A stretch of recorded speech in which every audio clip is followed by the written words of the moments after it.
Hello everyone, स्वागत है आपका हमारे चैनल परफेक्ट फार्मेसी पे। मैं हूं सुनीता कंवर और आज के वीडियो के अंदर हम जो फिजिकल फार्मास्यूटिक्स सेकेंड है, जो कि हमारा 4th सेमेस्टर का सब्जेक्ट है, इसके जो यूनिट वाइज इंपॉर्टेंट क्वेश्चंस या फिर जो मोस्ट इंपॉर्टेंट टॉपिक्स है एग्जाम पॉइंट ऑफ व्यू से, वो हम लोग यहाँ पर डिस्कस करेंगे। सो इससे पहले हम organic chemistry and medicinal chemistry के इंपॉर्टेंट क्वेश्चन या इंपॉर्टेंट टॉपिक्स जो है वो ऑलरेडी डिस्कस कर चुके हैं, वो आप जा करके चेक कर सकते हैं। एंड जो ये इंपॉर्टेंट क्वेश्चन या टॉपिक्स है, इनकी जो PDF है वो आपको टेलीग्राम चैनल पर मिल जाएगी, आप वहाँ जा करके चेक कर सकते हैं। एंड इंस्टाग्राम पे भी हमारा पेज है, वहाँ पे भी आप हमें फॉलो कीजिएगा। सो ये इंपॉर्टेंट क्वेश्चंस या फिर इंपॉर्टेंट टॉपिक्स को अगर आप पढ़ के जाते हैं एग्जाम में, तो डेफिनेटली आपका एग्जाम बहुत अच्छा होगा। बट अगर आपके पास टाइम रहता है तो प्लीज़ आप पूरा सिलेबस ही पढ़ें, क्योंकि सबसे बेस्ट तो यही है कि जितना हो सके ज़्यादा से ज़्यादा सिलेबस आप लोग कवर करके जाए एग्ज़ाम देने से पहले। एंड मेनली जो प्रीवियस ईयर क्वेश्चन पेपर्स है वो आप ज़रूर से सॉल्व करके जाएंगे, क्योंकि कुछ क्वेश्चंस क्या है रिपीट हो जाते हैं। तो प्रीवियस ईयर 2-3 ईयर के क्वेश्चन पेपर जो है वो ऑलरेडी हमारे चैनल पर अपलोडेड है, आप उन्हें चेक कर सकते हैं। उनका सोल्यूशन जो है वो आप ज़रूर देख के जाएँ। तो चलिए यूनिट वाइज जो इंपॉर्टेंट क्वेश्चन है, इंपॉर्टेंट टॉपिक्स है, वो हम लोग स्टार्ट करते हैं। तो सबसे पहले हम लोग देखते हैं यूनिट फर्स्ट जो है, इसके अंदर कौन कौन से क्वेश्चन या फिर टॉपिक्स जो हैं वो सबसे ज़्यादा इंपॉर्टेंट है। सो इसके अंदर फर्स्ट क्वेश्चन आता है क्लासिफिकेशन ऑफ डिस्पर्स्ड सिस्टम। सो जो डिस्पर्स सिस्टम है उनका क्लासिफिकेशन जो है वो हमें यहाँ पर बताना है। तो डिस्पर्स सिस्टम का क्लासिफिकेशन जो है वो 2 तरीके से हो सकता है। एक क्लासिफिकेशन आता है जो कि बेस्ड होता है physical state, dispersed phase and dispersion medium की, जिसके बेसिस पर क्या अलग अलग क्लासेस होती हैं, जैसे कि सोल हो गए, एरोजोल हो गए, ये अलग अलग क्लासेस उसके बेसिस पर आती है। एंड दूसरा जो आता है वो आता है पार्टिकल साइज के बेसिस पर, जिसके अंदर जो है 3 तरह के हमारे पास में डिस्पर्स सिस्टम आते हैं, जो कि molecular disperse system, then colloidal disperse system and coarse disperse system. ठीक है, तो इस तरीके से डिस्पर्स सिस्टम का क्लासिफिकेशन जो है वो 2 तरीके से हो सकता है। तो अगर 5 मार्क्स के अंदर क्वेश्चन आता है तो आप एक क्लासिफिकेशन सिस्टम लिख सकते हैं दोनों में से, जो आपको अच्छे से याद हो। बट अगर 10 मार्क्स के अंदर आता है तो आप दोनों जो क्लासिफिकेशन हैं उन दोनों को ही यहाँ पर लिख सकते हैं। ठीक है, सेकेंड क्वेश्चन आता है क्लासिफिकेशन ऑफ कोलोइड्स। तो कोलोइड्स जो है उनका क्लासिफिकेशन जो है ये भी बहुत बार पूछा जाता है 5 मार्क्स या 10 मार्क्स के अंदर। तो इसके अंदर जो अलग अलग तरह के कोलोइड्स होते हैं, lyophobic colloid, lyophilic colloids and association colloids, उनके बारे में जो है हमें यहाँ पर लिखना होता है। ठीक है, next is give properties of colloids. तो अगर कंप्लीट क्वेश्चन आता है प्रॉपर्टीज़ ऑफ कोलोइड्स हमें बतानी है, तो ये हमेशा 10 मार्क्स के अंदर आएगा। इसके अंदर हम optical properties, kinetic properties and electrical properties जो है उनके बारे में लिख सकते हैं।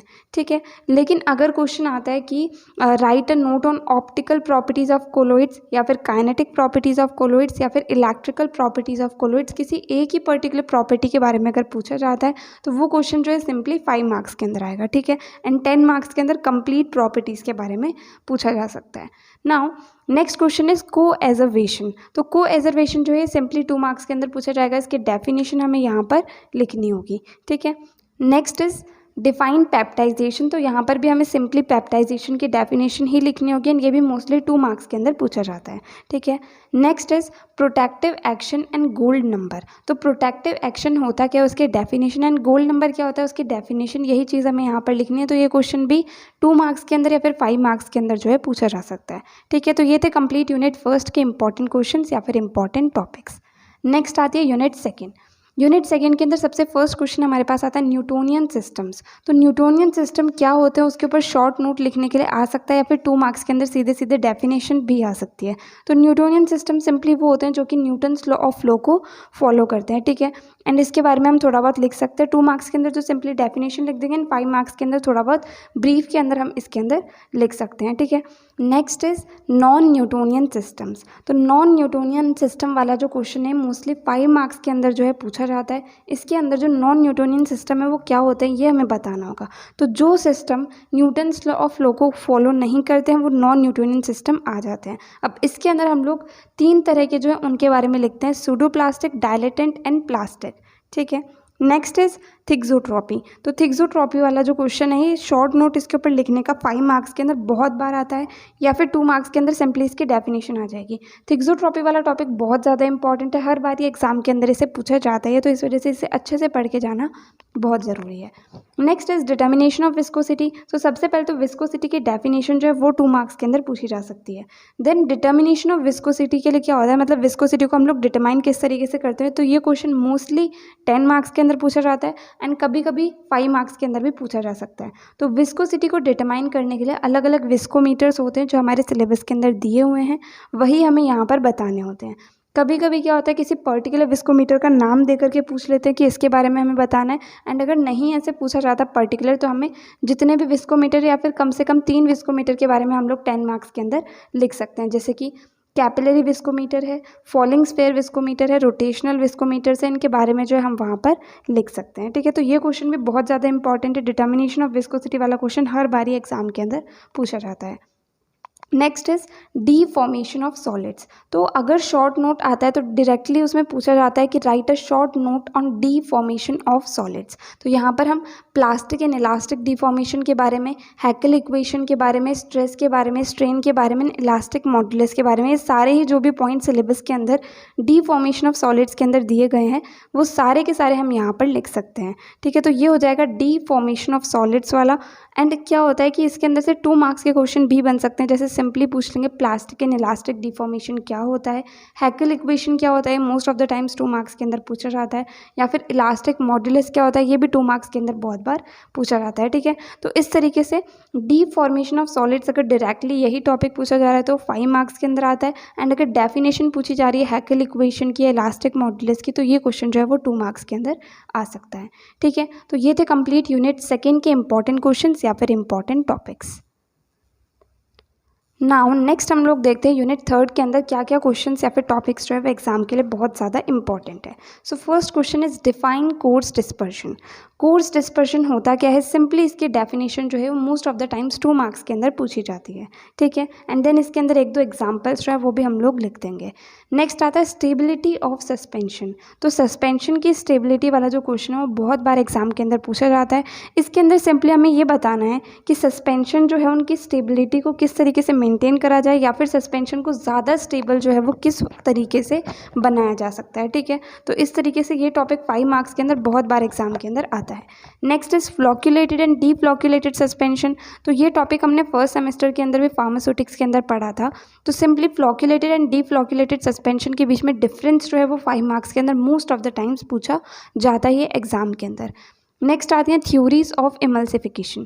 तो इमल्जन वाले टॉपिक में से जो थ्योरीज ऑफ इमल्सिफिकेशन वाला टॉपिक है ये भी बहुत ज़्यादा इंपॉर्टेंट है, ये हमेशा ही एग्जाम के अंदर पूछा जाता है। तो इसके अंदर 3 से 4 थ्योरीज है वो हमें अच्छे से आनी चाहिए, जैसे कि मोनोमोलिकुलर थ्योरी, जो भी थ्योरीज है वो सारी की सारी हमें बहुत ही अच्छे से आनी चाहिए। ठीक है, next is micro emulsion and multiple emulsion. तो टाइप्स ऑफ इमल्जन के अंदर 2 नए नाम हमारे पास आए हैं जो कि micro emulsion and multiple emulsion. तो इनकी डेफिनेशन जो है most of the times exam के अंदर पूछी जाती है, तो इनकी डेफिनेशन हमें आनी चाहिए। ठीक है, and last is stability of emulsion. तो इमल्जन की स्टेबिलिटी के लिए जो अलग अलग फैक्टर्स होते हैं हमारे पास में, जैसे कि क्रैकिंग हो गया एंड इस तरीके से बाकी जितने भी फैक्टर्स होते हैं उन सब के बारे में हमें यहाँ पर लिखना होता है। ठीक है, तो ये सारे टॉपिक्स जो हैं एग्जाम के लिए 3rd यूनिट में से बहुत ज़्यादा इंपॉर्टेंट है। सबसे पहले तो सस्पेंशन इमल्जन है, इनकी सिंपली डेफिनेशन, देन इनकी stability, then flocculated and deflocculated suspension के बारे में, then micro emulsion and multiple emulsion के बारे में। तो इस तरीके से ये सारे टॉपिक्स जो है वो हमें अच्छे से इस यूनिट के अंदर आने चाहिए।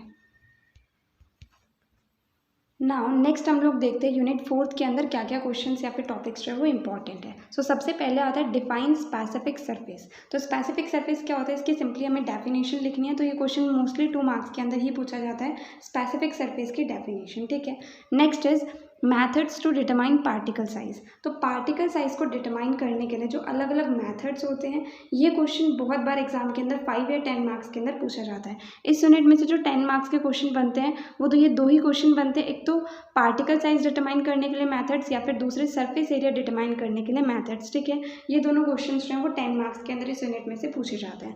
तो इन दोनों के ही मैथड जो है वो हमें अच्छे से समझ में आने चाहिए, हम उसे अच्छे से लिख के आ सके, इस तरीके से हमें वो चीज़ आनी चाहिए। Next is derived properties of powders. तो पाउडर्स की जो डिराइव्ड प्रॉपर्टीज़ है जो इस यूनिट का लास्ट टॉपिक है, जो कि है porosity, packing arrangement, density, bulkiness and flow properties, ये सारी की सारी एक साथ पूछी जा सकती है 5 मार्क्स के अंदर। जैसे क्वेश्चन आ जाएगा right a short note on derived properties of powders, तो यहाँ पर हमें इन सारी प्रॉपर्टीज़ के बारे में लिखना हो, या फिर डायरेक्टली ये हमें ये लिखा हुआ मिल सकता है कि डिराइव्ड प्रॉपर्टीज़ ऑफ पाउडर, तो यहाँ पर हमें इन प्रॉपर्टीज़ के बारे में लिखना है। ठीक है, last question is give definition of porosity. Packing arrangement and bulkiness. तो इन तीनों में से किसी की भी डेफिनेशन जो है वो 2 मार्क्स के अंदर पूछी जा सकती है, जहाँ पर हमें सिंपली पोरोसिटी की डेफिनेशन लिखनी होगी, या फिर पैकिंग अरेंजमेंट की डेफिनेशन लिखनी होगी, या फिर बल्कीनेस की डेफिनेशन लिखनी होगी। ठीक है, तो इस तरीके से ये सारे टॉपिक्स या क्वेश्चन जो हैं वो यूनिट 4 में से सबसे ज़्यादा इंपॉर्टेंट थे। लास्ट हम लोग देखते हैं यूनिट 5 के अंदर से क्या क्या क्वेश्चन या फिर टॉपिक्स जो हैं वो इंपॉर्टेंट है। सबसे फर्स्ट आता है give definition of zero order reaction.